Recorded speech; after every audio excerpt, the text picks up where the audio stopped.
우리가 여러 집들을 보면은 저 집은 참 행복한 것 같은데 우리 집은 참 불행한 것 같다는 생각을 하기도 하지요. 그러나 저 집도 불행한 점이 분명히 있습니다. 우리는 아브라함의 가정을 보면은 참 좋을 것 같다는 생각을 하지만은 아브라함의 가정 역시 불행한 점이 있었습니다. 아브라함에게 참 큰 어려운 문제는 자식이 없다는 것입니다. 벌써 나이는 많았지만은 아직 그 가정에 자식이 없었습니다. 이 일로 인하여서 참 아브라함과 사레가 오랫동안 고민을 하였습니다. 물론 하나님께서는 여러 번 내가 내 자손을 주겠다 약속을 하셨지만은 그 약속은 오랜 시간이 지나도 이루어지지를 않았습니다.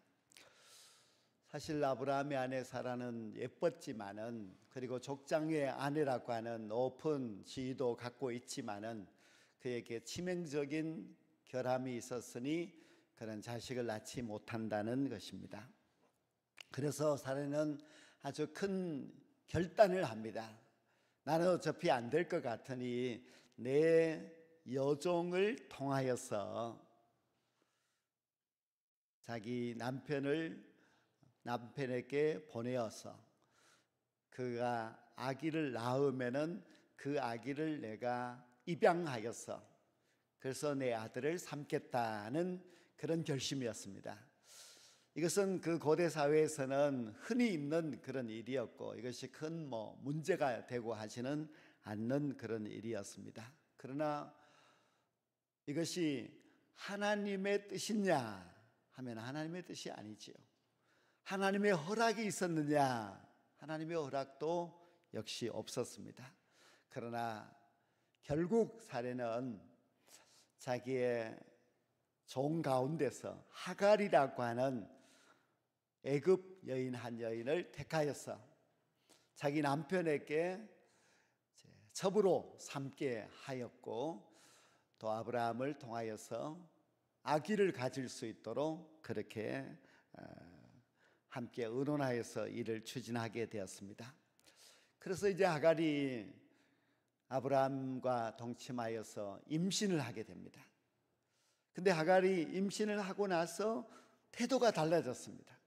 자기 여주인 사레는 아기를 낳지 못하는 사람인, 자기는 금방 아기를 가졌으니 교만해진 것입니다. 그래서 자기 여주인 사레를 멸시하게 됩니다.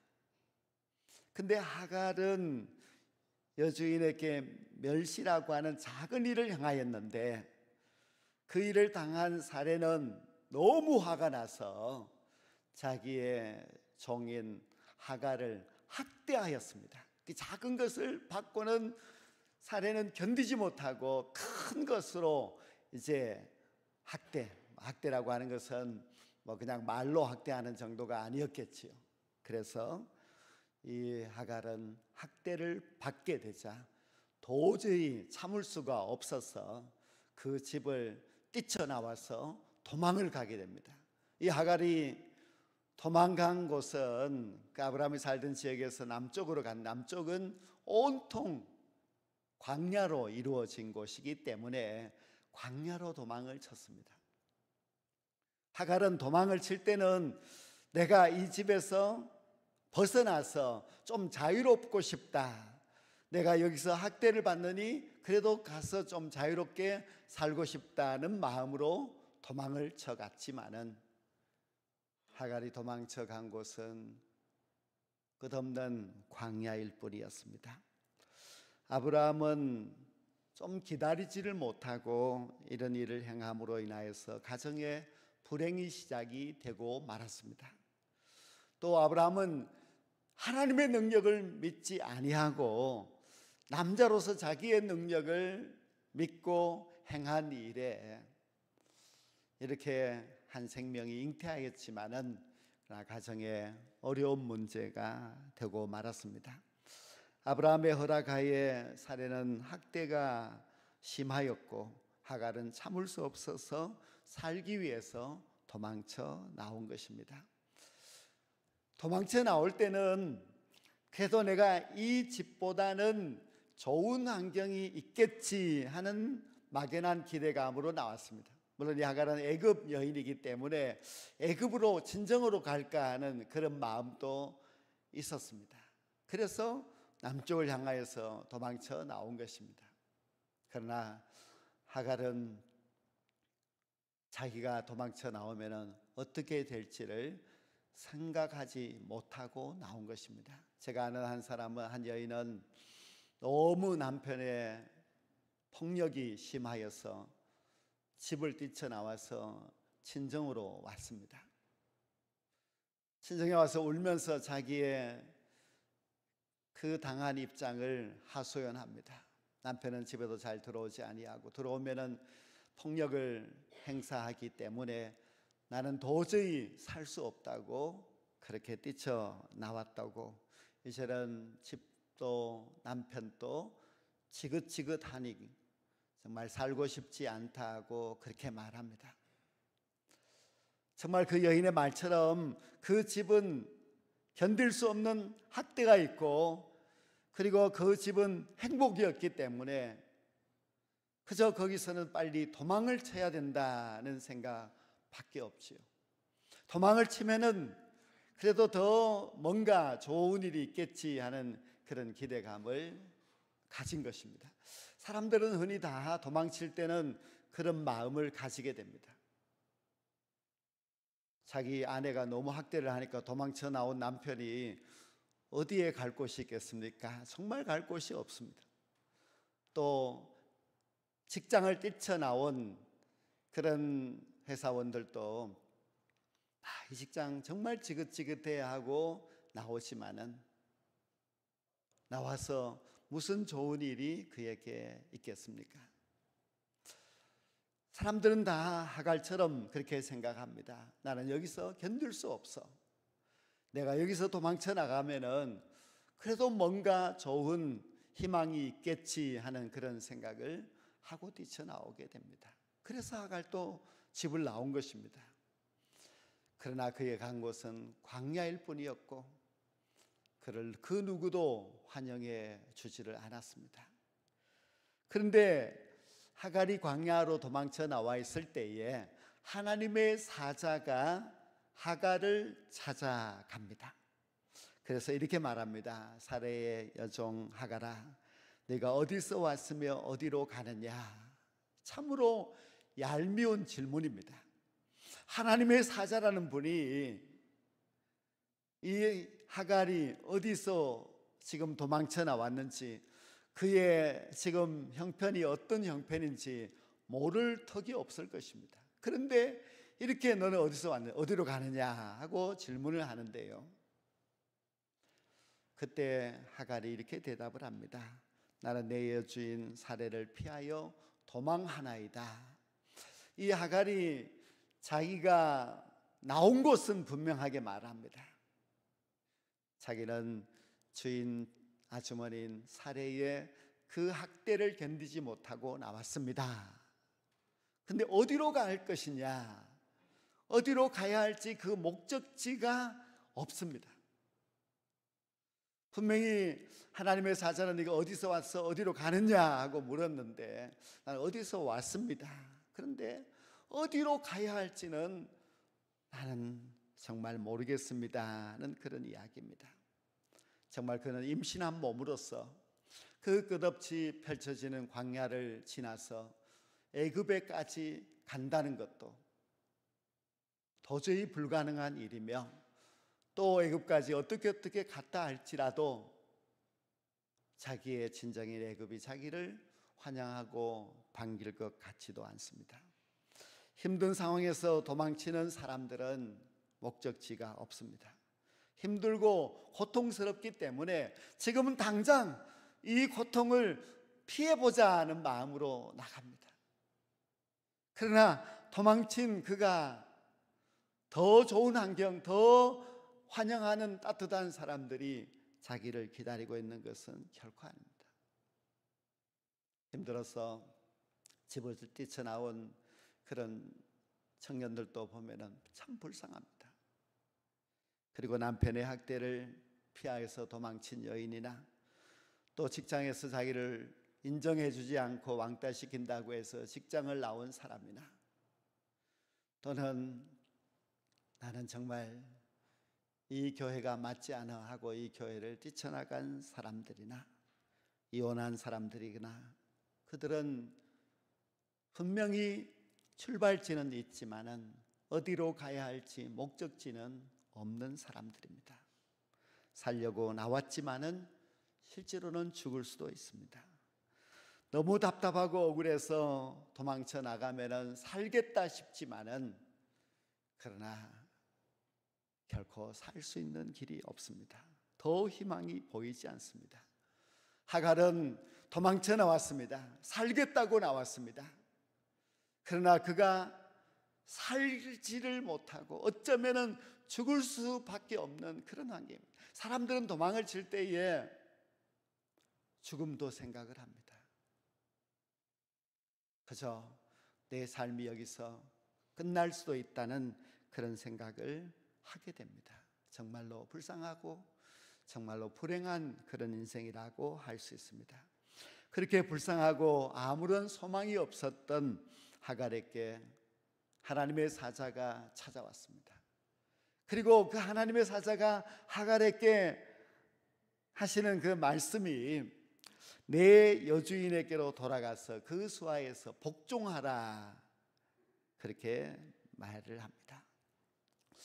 이건 참 너무한 것입니다. 하나님도 이 하갈의 주인의 편에서 말하고 있습니다.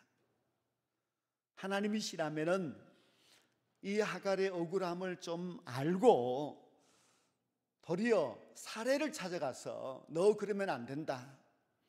하갈을 받아들여라. 이제부터는 사이좋게 지내라. 그렇게 문제를 해결해 주고 그리고 하갈로에게 돌아가라고 하는 것이 맞는데 아무것도 해결해 주지 않으시고 도리어 이 힘없고 불쌍한 하갈에게 돌아가서 내 여주인에게 복종하라 그렇게 말씀하고 있습니다. 우리가 억울한 문제를 당할 때에 하나님은 항상 내 편이 아닌 것 같습니다. 내 문제는 하나도 해결해 주지 않으시고 그냥 복종하라 그렇게 말씀하시는 것이 하나님이신 것 같습니다. 남편의 구타에 참지 못하여서 친정으로 도망쳤던 그 여인도 자기의 친정 식구들이 부엌칼이라도 들고 달려가서 자기 남편을 어떻게 해줄 것이라고 기대했는데 친정 식구 그 누구도 그렇게 해주지 않을 뿐만 아니라 다시 친정으로 돌아가라고 쫓아보내기만 하였습니다. 정말 지긋지긋하고 무서운 그 남편에게로 또 그 자기 집으로 돌아간다고 했을 때에 얼마나 두려웠겠습니까? 남편도 내 편이 아니고 친정 식구도 내 편이 아닙니다. 우리도 도망자가 되어 봤을 때에 그 누구도 내 편이 아니고 하나님조차도 내 편이 아니라는 것을 우리는 잘 알 수가 있습니다. 우리의 생각은 빨리 이 고통이 끝나고 나에게 좋은 행복이 찾아왔으면 좋겠다고 생각하지만은 결코 그런 좋은 행복, 하나님의 좋은 인도하심이 없습니다. 그래서 우리는 우리의 인생이 정말 힘들 수밖에 없고 내 고생을 알아주는 사람, 내 이 모든 어려움을 해결해 줄 수 있는 그런 사람이 나에게는 없다는 생각에 더욱더 절망할 수밖에 없습니다. 아마 이 도망쳤던 하갈이 하나님의 사자의 말을 듣고 다시 집으로 돌아가서 사례 앞에 고개를 숙였을 때에 이 주인 사례는 얼마나 더 심하게 학대했겠습니까? 도망쳤다는 한 가지의 죄가 더 붙어서 더 학대를 당하였을 것입니다. 이제 정말 너는 갈 곳이 없구나. 이제는 여기서 복종해야 돼. 이제는 내 밑에서 내가 어떤 일을 하든지 너는 무조건 따라야 돼. 그렇게 했겠지요. 하갈은 돌아가서 그 집에서 겨우 10몇 년을 더 살다가 자기가 낳은 아들 이스마엘이 이제 겨우 10몇 살이 되었을 때에 겨우 조금 먹을 것만 챙겨주고 그 집에서 쫓겨났습니다. 그러니 이 하갈이 집으로 돌아가서 뭔가 더 행복해졌느냐? 그렇지는 않는 것 같습니다. 우리에게도 여전히 도망치고 싶은 일들이 있습니다. 우리를 힘들고 하고 학대하는 그런 사람들이 여전히 있습니다. 세월이 지나도 나의 진심은 통하지 않고 더 힘들기만 합니다. 하나님은 왜 나를 이렇게 버리실까? 왜 하나님께서는 나의 문제를 해결해 주지 않고 다시 이 고통의 자리로 돌아가게 할까? 왜 그렇겠습니까? 우리 하나님은 우리에게 인내하라고 말씀하십니다. 하나님은 우리가 그 어떤 고통의 시간이 우리에게 계속된다 할지라도 거기서 도망치지 말고 그 모든 어려운 고통들을 인내하고 참고 살아가라고 말씀하십니다. 하나님은 우리가 잠시 고통당할 때 그것을 뚝딱 해결해 주시는 분이 결코 아닙니다. 하나님 우리에게 돌아가서 복종하라고 말씀하시는 분입니다. 우리가 이 세상에서 유명한 그런 배우들 가만히 보면은요, 다 이야기를 들어보면 그들이 오랜 세월 무명의 세월을 보내면서 그렇게 배고픔 속에서 처참한 생활을 오랫동안 보내다가 그래서 유명해지는 것을 볼 수가 있습니다. 어느 날 갑자기 혜성처럼 나타났던 사람은 그 사람들은 금방 사라지고 맙니다. 우리 하나님의 작전은 우리를 향하여서 인내를 가르치는 겁니다. 우리 하나님은 우리가 그 어떤 고통이 있다 할지라도 거기서 벗어나서 도망치려고 하는 자가 아니라 그 자리에서 묵묵히 견디면서 그 고난을, 그 학대를 참고 인내하면서 이겨내기를 원하고 계십니다.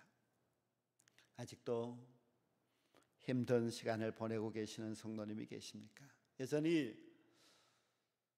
내 가정의 환경이 좋지 못하고 내 직장의 모든 일들이 답답하고 문제투성이인 그런 직장을 다니고 있습니까?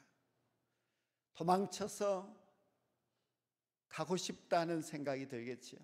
그러나 도망치면 그것은 광야입니다. 거기는 결코 우리를 환영하지 않습니다. 하나님은 돌아가라, 그 수하에서 복종하라고 말씀하십니다. 돌아가서 학대를 받더라 할지라도 끝까지 참을 수 있어야 한다. 끝까지 인내하는 자만이 성공할 수 있다는 것을 하나님께서 말씀하십니다. 제가 알던 남편의 학대에 친정으로 도망쳤던 그 여인도 친정에서도 환영해 주지 않기 때문에 어쩔 수 없이 다시 돌아갔습니다. 물론 더 오랜 세월 동안 힘든 시간들을 보내었지요. 그러나 하나님만 붙들고 인내하며 기다리고 하였습니다. 그래서 참으로 놀랍게도 그 남편은 장로님이 되시고 또 자신도 권사님이 되시고 그리고 얼마나 잘 되었는지 물질적으로도 큰 복을 받고 또 교회 신앙적으로나 사회적으로도 크게 잘 된 것을 보았습니다. 인내하지 않았다면, 정말 도망치고 모든 것을 끝내버렸다면 그의 앞날은 이렇게 되지 않았겠지요. 하나님의 사자가 하갈에게 내 여주인에게로 돌아가서 그 수하에서 복종하라, 그 말씀만 하신 것은 아닙니다. 하나님의 사자가 하갈에게 너 무조건 들어가서 죽어, 너는 이제 끝이야 하지 않았습니다. 하나님의 사자가 하갈에게 약속을 주십니다. 어떤 약속을 주었는가 하면은 내가 내 씨를 크게 번성하여 그 수가 많아 셀 수 없게 하리라. 또 말씀하시기를 내가 임신하였은즉 아들을 낳으리니 그 이름을 이스마엘이라 하라. 이는 여호와께서 내 고통을 들으셨음이라고 했습니다. 정말 귀한 약속입니다. 이스마엘을 낳을 것이라고 했습니다. 이스마엘이라는 그 이름의 뜻은 하나님이 내 고통을 들으셨다는 뜻이죠. 그 이스마엘을 쳐다보면 쳐다볼수록 학대는 계속된다 할지라도 하갈은 하나님이 나의 고통을 들으신다, 하나님이 내 지금 이 모든 어려운 입장들을 알고 계신다는 것을 항상 생각했을 것입니다. 하나님께서 아브라함과 사레에게만 내 자손을 하늘의 별과 같이 저 티끌같이 많게 하리라 그렇게 약속하신 것이 아니고 하갈에게도 그런 약속을, 똑같은 약속을 해 주셨습니다. 하나님이 하갈 보고 다시 내 여주인에게 돌아가서 고통을 당해라만 하지 않으시고 아들에 대한 축복도 해주시고 그 아들의 장래에 있을 일까지도 하나님이 다 약속으로 보여주셨습니다. 하나님은 하갈의 아들까지 이름을 지어주셨는데 그 이름을 통하여서 하나님이 하갈과 함께 하고 있다는 것을 보여주신 것입니다. 하갈은 본래 애굽에서 자신이 원치 않는데 아브라함의 집에 종으로 팔려갔습니다. 그리고 정말 이름 없는 한 여종에 불과했던 그 하갈이 어느 날 사라의 지목을 받아서 아브라함의 첩이 되지요. 그리고 아들을 임신하였을 때에 그가 학대를 당하고 도망쳐야 되는 그런 불쌍한 여인이었습니다. 그러나 하나님은 그 도망자 하갈의 하나님이셨습니다. 정말 이름 없는 그 한 여인의 돌보시는 하나님이셨습니다. 하나님은 하갈을 버리시지 않으셨고 하갈의 대중에 있는 그 이스마엘이라는 그 아들조차 하나님은 버리시지 않으셨습니다. 우리도 광야와 같은 세상을 살면서 힘들고 답답할 때가 있습니다. 내가 잘해도 오해를 받고 또 비참한 자리에 내려가기도 합니다. 하나님이 뭐 하시는 분이신가? 하나님이 정말 이해되지 않아서 하나님을 떠나고 싶은 생각도 들죠. 하나님 없는 저 도망한 곳은 광야에 불과합니다. 우리는 힘들고 어려워도 도망치지 말고 무서워도 다시 돌아가야만 합니다. 그리고 하나님께서 인내하라는 그 말씀을 잘 듣고 우리는 인내하며 살아가야만 합니다. 하나님은 불쌍한 사람의 하나님이십니다. 하나님은 불쌍한 사람들을 결코 버려두지 않으십니다. 우리가 끝났다고 생각하는 그 순간이 하나님의 시작입니다. 하갈은 광야로 도망쳐서 나는 이제 죽었다고 생각했지만 하나님은 그때부터 하갈에게 말씀하시고 약속하시고 그 앞길을 형통하게 열어주셨습니다. 우리도 나의 고통을 하나님 앞에 이야기하십시오. 하나님이 우리의 모든 고통을 살피십니다. 그리고 하나님께서는 우리를 그 절망의 자리에서 다시 일으켜 세워주시는 분이십니다. 하나님의 그 약속만 굳게 믿고 참고 인내하며 나아간다면 하나님께서는 반드시 우리에게도 놀라운 약속의 복 그리고 하나님의 그 능력의 역사를 나타내 주실 것입니다. 성도 여러분, 우리는 도망치고 싶은 그런 많은 현실들이 우리에게 있지만은 그때도 우리는 하나님이 나를 살피신다는 것을 굳게 믿고 절대로 낙심하고 좌절하고 도망치지 마시고 끝까지 하나님 굳게 붙들고 살아가셔서 하나님이 주시는 그 약속의 복을 길이길이 받아 누릴 수 있는 우리 모두가 될 수 있기를 주의 이름으로 간절히 축원합니다.